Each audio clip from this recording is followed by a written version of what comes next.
It is Wednesday the 16th of August. We are performing at Comedy Bandits. I am wearing what has been referred to a couple of times to me as from my friends as my cool sunglasses, and to be honest, they're fucking right. To be honest, it's because I'm getting some public transport today because my bike is fucked, and these are usually my cycling glasses, and I think when you're a cyclist, the rule number one is you gotta look like an arsehole. But I do like these, to be fair. I've been at Comedy Bandits a few times, and it is one of the, I don't know, it appears to be one of the preeminent open mic spots on the circuit, and I've really enjoyed it. I'll be honest, the few times I've been has been quite mild, but I've seen it just absolutely popping. They do pro nights, they do progressions, they've often got some absolutely quality acts, myself withholding, because I'm not arrogant like that, except for these sunglasses, look fucking cool. But yeah, just looking forward to it. The grind is real. I am tired, my eyes look like shit, that's why I've got these glasses on, getting all diva and shit, but you know, we enjoy it, we're getting it. Once again, I'm on the precipice of trying to start a new bit around my area, gentrification, that sort of stuff. Do people know what the big issue is? Because if they don't, then it's going to go amiss. I wonder if that's going to be a class thing, but we'll try it out. We'll see how we go.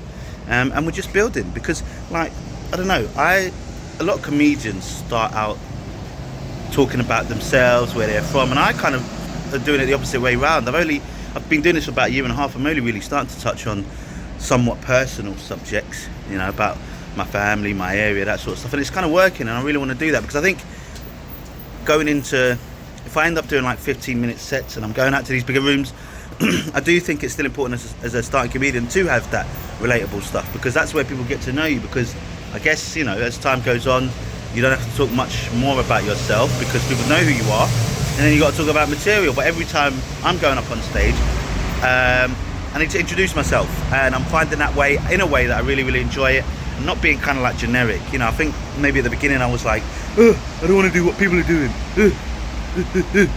That's what I sound like when I'm moaning. But it was more just because I couldn't figure out how to do it, and I really didn't want to piss my mum off.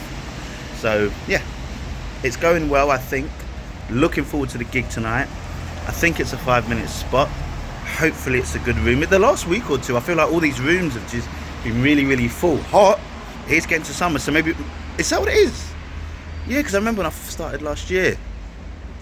Sorry, I need to stop this introduction. Hopefully it goes well.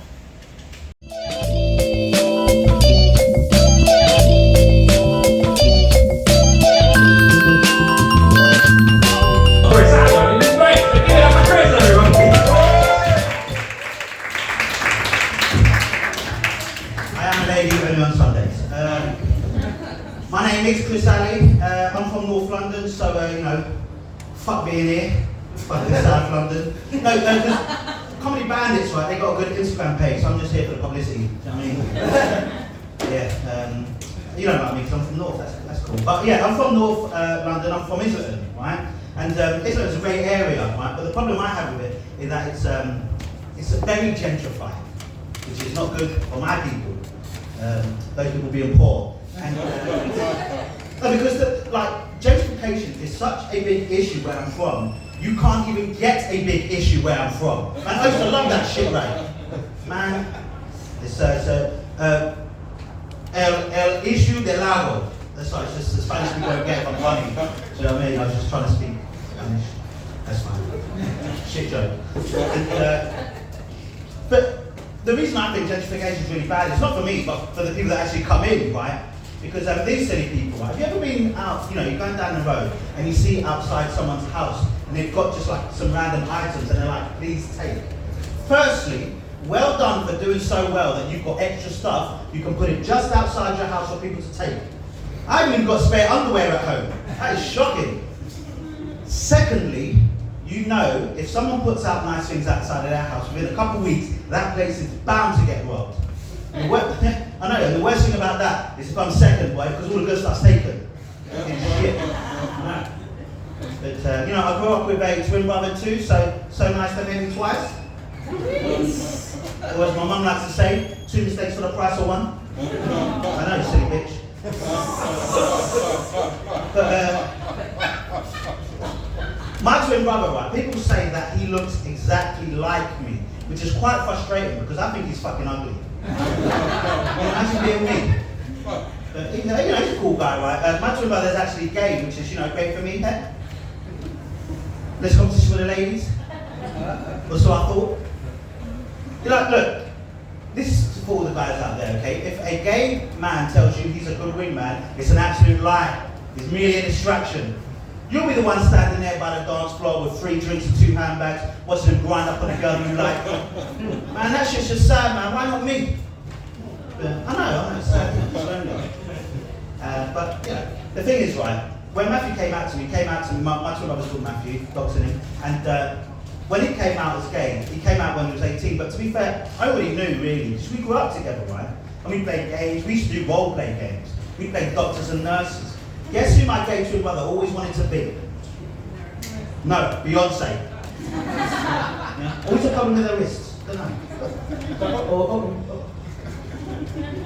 But I also grew up with a single mum, so do you know, I'll be honest, I thought I'd get a better reaction for single mums. Come on guys, give up all the single hoes out there.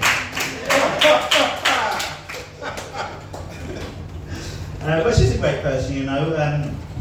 She's a hard woman though, because you know, when I was a kid and I misbehaved and stuff, she goes, "You carry on with that shit, I'll send you to live with your dad."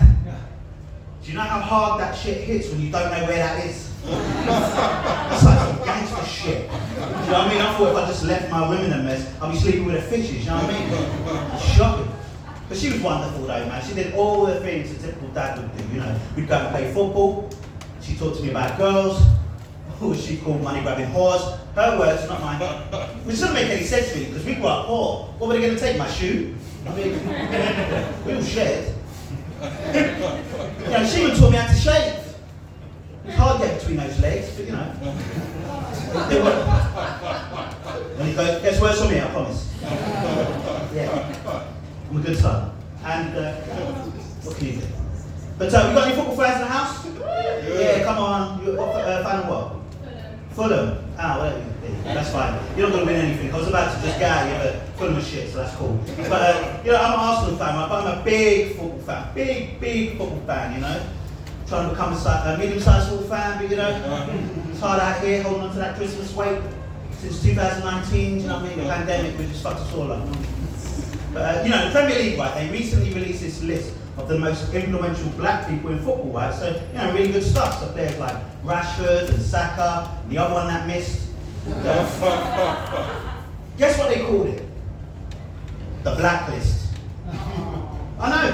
I mean, look, outside of being just massively offensive, I think it just lacks creativity, right? I mean, what are they going to come up with next? The most influential Slovakians in football, call it a checklist? I mean, come on, man. I'll be honest, that deserve more, but we will power through. I'll leave you on this one because you don't like me anyway. You know, I recently got some bad news. I found out I had to put my dog down. Yeah, thank you. You don't care, shut up. And, no.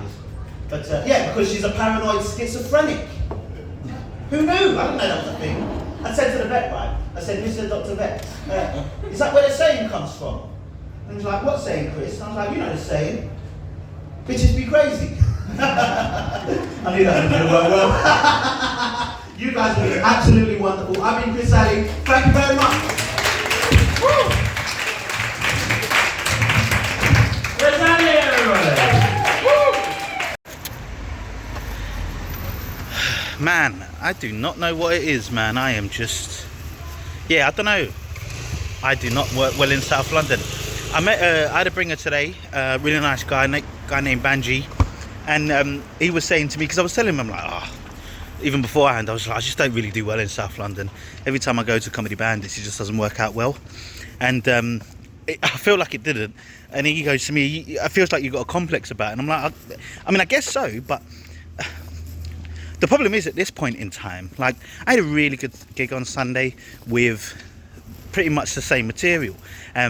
So I know it works to a degree. I only had one. She even taught me how to shave. You know, it's hard getting between those legs, but... Like, I get laughs. I cannot see you, so I'm assuming you're all black.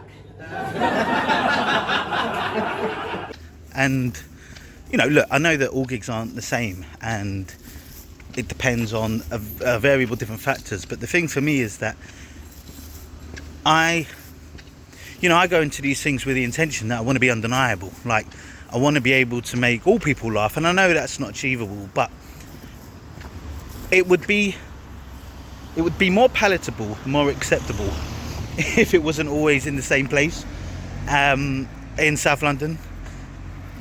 So I am the worst comedian of all time right now. That's why I'm getting myself some fried chicken. But I don't know. Look, I'm there next Thursday, and I'm committed to try and make it work. The problem is I just don't know what to do, because at the end of the day, the material is the material. And, you know, it's like, well, what else? I guess I'll have to try and figure out some jokes that will work out better there, maybe. And spend time doing that. So next Thursday, I've basically got another 5 minutes, I think, which I don't think I've ever done there really to any capacity. It's the census bit. I'm going to try the census bit, because I think that maybe that will work. It's the only thing I've really got that I can try, that hopefully it will kind of work. But I'm committed to try and make it work. I am not a shit comedian. I am not a shit comedian. But Comedy Bandits is always great, and I just hopefully I don't fucking bum my way out of that gig, because it is a really, really good gig, and I do really enjoy it there. I just need to start figuring out how to bring some better game, I guess, and it's just part of the process. What you got to do, yeah. I'm just going to try to figure it out, because that's part of the game. And sometimes you just need a little bit of humbling, because I've been doing all right, and I think I've said it before, you know, it's not always going to work out well. It doesn't matter how many gigs you do, it's always going to be a bit hard for the old ego. But as we say at the end of each vlog, and this is the reason why we say it, we are on to the next one.